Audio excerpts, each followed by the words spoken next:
तर त्याने काय केलं असेल, त्याने प्रजेच्या कल्याणासाठी, रयतेच्या आपल्या कल्याणासाठी त्याने काय केलं की नैसर्गिक आपत्ती न यावी, म्हणजे दुष्काळ वगैरे किंवा भूकंप वगैरे अशा गोष्टी न व्हाव्या म्हणून त्याने काय केलं की आपलं जे कोल्हापूरचं महालक्ष्मीचं मंदिर आहे, त्या तो मंदिरात गेला आणि त्याने आपल्या डाव्या हाताची बोटं छाटली आणि तिथे अभिषेक केला होता.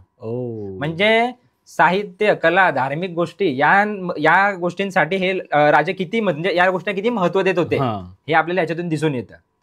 बरं, पुढे अमोघ वर्ष याच्या शेवटच्या काळामध्ये तो मेला नाही. त्याने काय केलं, त्याने स्वतःहून, मी जसं म्हटलं की जैन धर्माचा त्याने स्वीकार केलेला होता, तर त्याने शेवटच्या काळामध्ये तुंगभद्रा नदी आहे तिथे जाऊन जलसमाधी घेतलेली आहे. हा, आणि त्याच्यानंतर कित्येक राजे पुढचे आले, त्यांनी देखील जैन धर्माचा प्रसार केलेला आहे.